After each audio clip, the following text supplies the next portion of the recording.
चलो दोस्तों, जय Hind. Part 2 conventional problem discuss की थी हमने लास्ट एपिसोड में। एपिसोड नेक्स्ट है ये। इस चैनल को सब्सक्राइब करें, शेयर करें।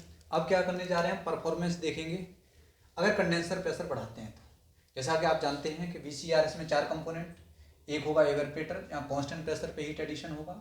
ये ऑब्जेक्ट टू बी कूल्ड, यहाँ से हीट क्या नाम एब्जॉर्ब करेगा। कौन करेगा? रेफ्रिजरेंट करेगा। कौन करेगा? रेफ्रिजरेंट करेगा। रेफ्रिजरेंट फ्लो कर रहा होगा, यहाँ से निकलेगा सैचुरेटेड लिक्विड। ये सैचुरेटेड लिक्विड कहाँ जाएगा? कंप्रेसर में जाएगा। अब ये लेकिन टेम्परेचर कम होगा, इसका प्रेशर कम होगा। इस हीट को कहाँ रिजेक्ट करना है? इसको एटमॉस्फेयर में रिजेक्ट करना है। तो क्या करें? कंप्रेसर हमने लगाया। कंप्रेसर क्या करेगा? इसके टेम्परेचर एंड प्रेशर को इंक्रीज करेगा। तो 1-2 कंडीशन पर प्रेशर ज़्यादा होगा, टेम्परेचर ज़्यादा होगा। ये जो वेपर है किसका? रेफ्रिजरेंट का। जो हीट लेके जा रहा है वो कहाँ जाएगा? कंडेंसर में। और वो हीट कंडेंसर का टेम्परेचर कम होगा, ज़्यादा होगा, और एटमॉस्फेयर का कम होगा। तो heat always flow from higher temperature to lower temperature. तो यहाँ से हीट आउटसाइड डायरेक्शन में रिजेक्ट कर देगा। जैसे कंडेंस, आप अपने फ्रिज के पीछे देखेंगे इस तरीके की जो आपके पास फेंसी लगी रहती है, वो क्या रहता है? कंडेंसर ट्यूब्स रहती हैं आपके पास। इस तरीके से आपकी लगी रहती है। आप अगर कभी अपनी फ्रिज देखेंगे तो ये रहती है आपकी कंडेंसर ट्यूब्स। यहाँ पे हीट का क्या होता है? रिजेक्शन होता है। अब ये टेम्परेचर से कम हो, ज़्यादा टेम्परेचर, ये रेफ्रिजरेंट है। लिक्विड स्टेट में तीन पॉइंट पे लिक्विड स्टेट मिलेगा। अगर इसी को डायरेक्ट रेफ्रिजरेंट यहाँ ले जाते तो ये हीट एब्जॉर्ब नहीं करता, क्योंकि इसका टेम्परेचर अभी भी ज़्यादा है। क्योंकि हीट इसने लेटेंट हीट चेंज की है, इसका टेम्परेचर कम नहीं हुआ है। टेम्परेचर क्या है? सेम है, क्योंकि फेज चेंज हुआ है। अब देखिए, अब इवेपोरेटर करने साइकिल बना लेते हैं।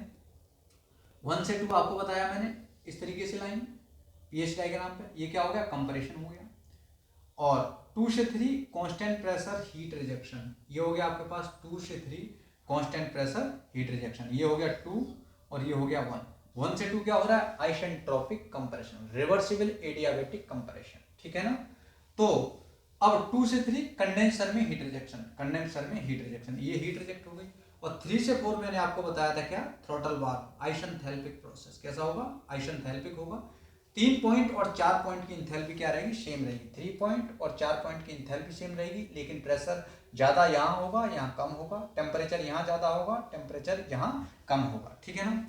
अब 4 से 1 इवेपोरेटर है, लेटेंट हीट लेगा। ये आपके पास लेटेंट हीट ली, और ये इस तरीके से आपके पास कौन सा डायग्राम हो गया?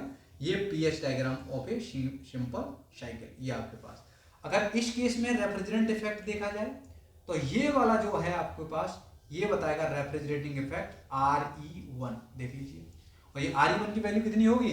इस पॉइंट की इंथैल्पी देख लो, यहाँ पीएच चार्ट आपको मिलता है, और इस पॉइंट की इंथैल्पी देख लो। इस पॉइंट पे जो इंथैल्पी होगी वो H1 होगी, इस पॉइंट पे जो इंथैल्पी होगी वो H4 होगी। तो रेफ्रिजरेटिंग इफेक्ट बराबर क्या हो गया? RE1 बराबर H1 माइनस के H4। और इस पॉइंट को यहाँ लेके आएंगे, नीचे लेके आएंगे।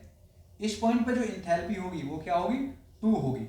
और ये जो इंथैल्पी का डिफरेंस है वो आपको बताएगा WC1, H2 माइनस की H1, यही इंथैल्पी बताएगा। और अगर इसको यहां से यहां तक देखेंगे आप, ये आपके पास बताएगा Q कंडेंसर के, कंडेंसर में कितनी हीट रिजेक्ट कर दी। अब आपका उद्देश्य क्या है? कंडेंसर प्रेशर को क्या करेंगे? इंक्रीज करेंगे। पहले कंडेंसर प्रेशर यहां था, अब कंडेंसर प्रेशर मान लीजिए आप इस जगह तक ले गए, मतलब इस जगह तक। तो एक कांस्टेंट प्रेशर लाइन ड्रॉ करो, लाइन ड्रॉ की कांस्टेंट प्रेशर, इसको थोड़ा सा रफ कर रहा हूं। अगर जब कांस्टेंट प्रेशर आपने लाइन ड्रॉ की तो ऐसे तो इंक्रीज होगा। ये आपके पास ये कंडेंसर प्रेशर इंक्रीज कर गया। देखो ये 2 पॉइंट कहां पहुंच जाएगा? यहां पर, ये बन जाएगा 2 डैश, क्योंकि कंडेंसर प्रेशर बढ़ाया आपने ना, इवेपोरेटर प्रेशर चेंज नहीं किया, कंडेंसर प्रेशर बढ़ाया। पहले यहां था, अब ये 3 पॉइंट कहां पहुंच गया? यहाँ 3 डैश पर। ये आपके पास होगा कंडेंसर प्रेशर इंक्रीज। पहले कंडेंसर प्रेशर मान लीजिए PC1 ये था, और ये हो गया PC2, मतलब कंडेंसर प्रेशर इज इंक्रीजेस।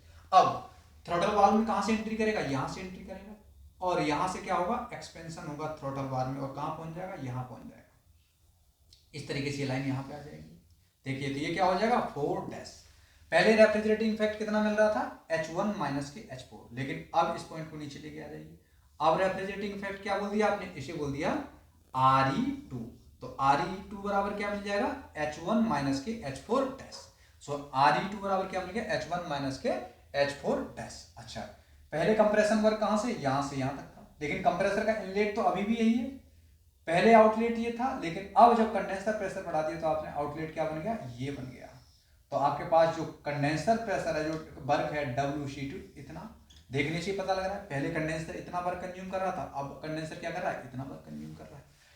दो चीज पता लगी। अब हीट रिजेक्शन पहले कितना था, 2 माइनस के 3, अब कितना है 2 डैश माइनस के 3, इसके बारे में नहीं कुछ कह सकते। तो इफेक्ट्स देख लेंगे आप। सबसे पहले इफेक्ट्स देखा आपने, पहला ऑब्जेक्टिव क्वेश्चन रेफ्रिजरेटिंग इफेक्ट। तो रेफ्रिजरेटिंग इफेक्ट आपको देखने से पता लग रहा है, पहले कितना था H1 माइनस के H4, मतलब ये इंथैल्पी डिफरेंस, ये पॉइंट माइनस के ये पॉइंट।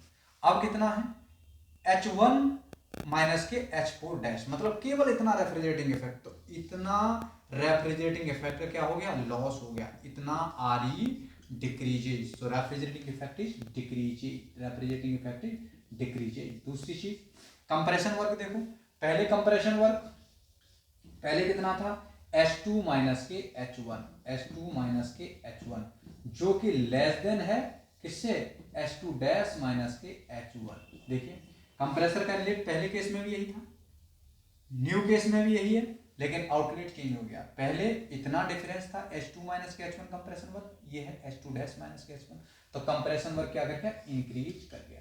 तीसरा हो गया COP, COP बताने की जरूरत नहीं है आपको, COP is equal to refrigerating effect divided by WC, by refrigerating effect decreases in a new cycle और कंप्रेशन वर्क इज इंक्रीजेस, तो आपके पास जो COP क्या कर जाएगा, डिक्रीज कर जाएगा। 3 स्टैंडर्ड ऑब्जेक्टिव क्वेश्चन है कि if condenser pressure increases in a BCRS cycle, what will be the effect on refrigerating effect, compression work and COP। चौथा देख लेते हैं आपके पास वॉल्यूमेट्रिक इफिशिएंसी। वॉल्यूमेट्रिक इफिशिएंसी क्या हुई आपके पास, 1 प्लस के C माइनस के C, ये P condenser divided by P evaporator की पावर 1 बाई n। देखिए ये क्या कर रहा है, evaporator pressure same, condenser pressure क्या किया, इंक्रीज किया, कंडेंसर प्रेशर क्या किया, इंक्रीज किया। इसका मतलब ये pressure ratio PC by PE क्या किया, इंक्रीज किया। जब ये इंक्रीज किया तो ज्यादा क्वांटिटी घटेगी, इसमें से भाई प्लस वाले में ज्यादा क्वांटिटी घटेगी। इसका मतलब क्या है, volumetric efficiency decreases due to increase in pressure ratio, due to increase in pressure ratio. ये भी ऑब्जेक्टिव क्वेश्चन में आता है कि आपके पास वॉल्यूमेट्रिक इफिशियंसी क्यों डिक्रीज कर रही है, due to increase in pressure ratio, मतलब PC डिवाइड बाई PE का दोनों का जो रेशियो है, भाई पहले जो रेशियो था वो ये हाइट थी, ये हाइट आपको आपके पास क्या दे रही थी, प्रेशर रेशियो, लेकिन अब प्रेशर रेशियो क्या हो गया आपके पास, ये हाइट, पहले ये हाइट अब ये height. So pressure ratio increases, so volumetric efficiency decreases, COP is decreases, compression work is increases, refrigerating effect is decreases। This is the TS diagram। TS diagram last lecture में जैसा मैंने बताया था episode में, उसी तरीके से आप लोग ट्राई करेंगे। मैं जल्दी से बना देता हूँ, एक्सप्लेन नहीं करेंगे, आप लोग केवल बना के देखेंगे। मैं रफली आपको बना के एक आइडिया दे दे रहा हूँ। इस तरीके से आपके पास ये सिंपल साइकिल है, ये सिंपल साइकिल हो गई आपके पास, ये यहाँ पे आ गया, ये यहाँ पे आ गया, 1 हो गया, ये 2 हो गया, ये 3 हो गया, ये 4 हो गया। कंडेंसर प्रेशर कैसे बढ़ाएंगे, ऐसे बढ़ाएंगे, कैसे लाइन जाएगी, ऐसे लाइन जाएगी, ये 2 डैश हो जाएगी, उसके बाद यहाँ से ये 4 डैश। देखिए आपके पास ये 3 डैश, तो ये हो गया आपके पास, ये हो गया। तो देखिए यहाँ से पहले रेफ्रिजरेटिंग इफेक्ट इतना था, लेकिन अब रेफ्रिजरेटिंग इफेक्ट कितना है, इतना है, ये 4 डैश है। पहले कंप्रेशन वर्क कितना था, ये हाइट थी, कंप्रेशन वर्क थी, लेकिन अब कंप्रेशन वर्क कितना, ये हाइट, कंप्रेशन वर्क की इंक्रीज है। सो कंडेंसर कंप्रेशन वर्क दिख गया, रेफ्रिजरेटिंग इफेक्ट दिख गया, वॉल्यूम पहले प्रेशर रेशियो कितना था, इतना था, अब इतना हो गया। तो ये TS डायग्राम और PS डायग्राम और ये 5 standard objective question of this type of this topic. So thank you so much for watching this. Next episode में बाद बाकी 2 इफेक्ट्स हम डिस्कस करेंगे। Thank you so much.